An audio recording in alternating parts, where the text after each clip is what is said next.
दोस्तों, आज बहुत ही शानदार कहानी लेकर आया हूँ और एक कहानी है एक बूढ़ी माँ की दर्द भरी कहानी। तो आइए देर ना करते हुए स्टार्ट करते हैं।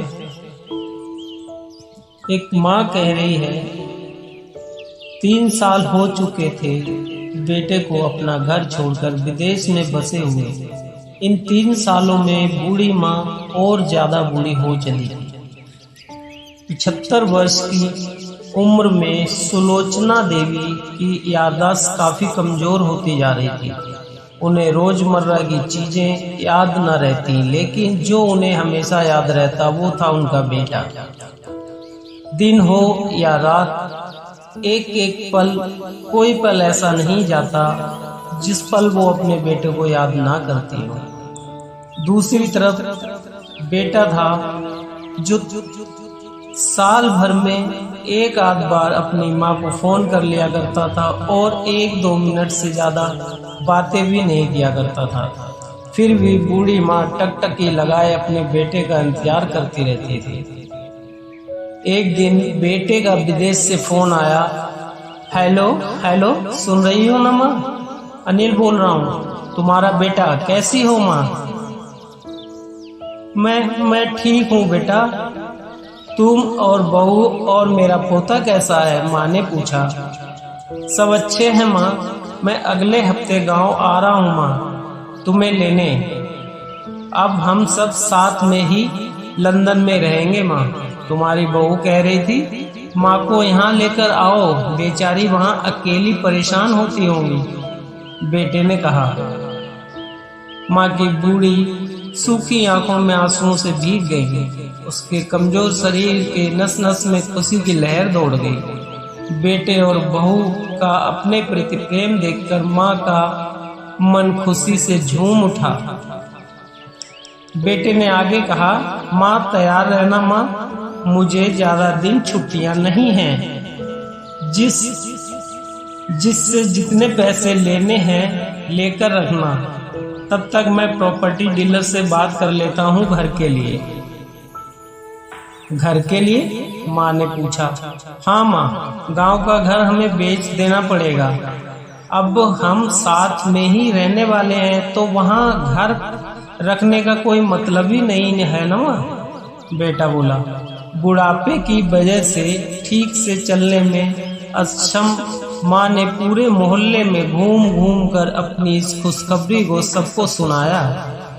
सभी को खुशी हुई। सबको लगा माँ जी के आखिरी दिन अपने परिवार के साथ खुशी से बीत जाएंगे। घर वापस आकर माँ ने अपने घर के कोने कोने को ऐसे देखा जैसे वो अपने दूसरे बेटे को देख रही हो। देखे भी क्यों ना, उस घर को अपने बेटे से कम थोड़ी समझा था। अपने पति के साथ 40 साल यहीं तो बिताए थे, लेकिन अब मजबूर थी बुढ़ापे के आखिरी साल बेटे और बहू के साथ बिताना चाहती थी। दिल पर पत्थर रखकर घर बेचने के लिए माँ तैयार हो गई। आनंद फानन में बेटे ने घर को आधे दामों पे बेच दिया। माँ ने ज्यादा नहीं, लेकिन जिन चीजों से दिल लगा हुआ था उन चीजों को समेटा और अपने बेटे के साथ टैक्सी में बैठकर एयरपोर्ट के लिए चली गई। एयरपोर्ट पर आकर बेटे ने माँ से कहा, माँ तुम यहाँ बेंच पर बैठो, मैं सामान और बोर्डिंग पास की जांच कराकर आता हूँ। वहाँ वक्त लग जाता है और खड़ा रहना पड़ता है, तुम्हें तकलीफ होगी, तुम यहीं आराम करो। मैं यूं गया और यूं आया। माँ बेचारी बेंच पर बैठ गई और बेटा अंदर चला गया। काफी समय हो गया, बेटा वापस नहीं लौटा। माँ सोचने लगी शायद ज्यादा भीड़ होगी इसलिए देर लग रही है। अंधेरा होने को आया। अब तो लोगों की चहलकदमी भी कम होने लगी।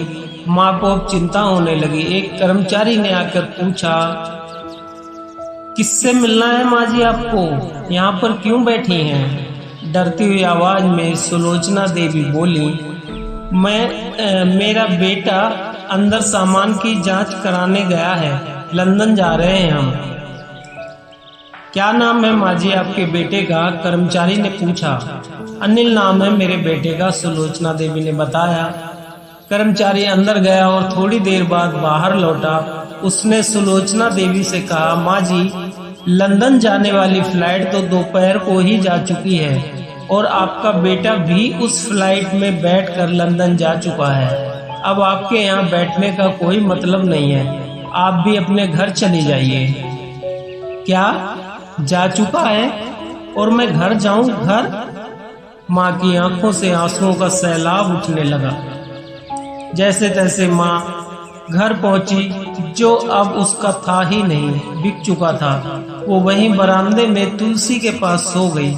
घर के नए मालिक को उस पर दया आई तो एक कमरा किराए से उसको दे दिया। पेंशन के पैसों से खाना और किराए का बंदोबस्त हो जाता था। दिन बीतते गए। कुछ दिनों बाद घर के नए मालिक ने सुलोचना देवी से कहा, माँ जी, आप अपने रिश्तेदारों के यहाँ पर जाकर क्यों नहीं रहती हैं? इस उम्र में आपके लिए वहीं अच्छा होगा। अच्छा तो होगा, लेकिन अगर मेरा बेटा वापस आया तो उसका ख्याल कौन रखेगा? मेरा बेटा बहुत भोला है, उसे अपना ख्याल रखना बिल्कुल नहीं आता। मैं कहीं नहीं जाऊंगी, क्या पता कब उसे मेरी जरूरत पड़ जाए, माँ ने कहा। दोस्तों, सच बता रहा हूँ, माँ की ऐसी ही बातें सुनकर मेरी आंखों में आंसू आ गए। किसी ने सच ही कहा है, पूत कपूत हो सकता है लेकिन माता कभी कुमाता नहीं होती। दोस्तों, आप सभी से हाथ जोड़कर विनती करता हूँ, अपने माता पिता की जितनी हो सके सेवा करना। उनके साथ कभी बुरा बर्ताव मत करना, क्योंकि जैसे आपके सपनों के लिए वो दिन रात एक करते हैं, उसी तरह से जब उनको बुढ़ापे की दहलीज पे आते हैं तो उनके कुछ सपने आपसे जुड़ जाते हैं कि आप उनकी सेवा करेंगे, आप उनका देखभाल करेंगे। तो कभी भी दोस्तों ऐसा ना करें, उनको अनदेखा ना करें, जितना हो सके उनके लिए करें, क्योंकि उनको आपकी जरूरत है। तो धन्यवाद, नमस्कार, और आशा करते हैं कि आज का ये वीडियो आपको बहुत ही अच्छा लगा होगा। इसीलिए अगर अच्छा लगा हो तो कृपया लाइक, शेयर, कमेंट जरूर करें और चैनल को सब्सक्राइब कर लें। मिलते हैं नेक्स्ट वीडियो में, तब तक के लिए धन्यवाद, धन्यवाद, धन्यवाद।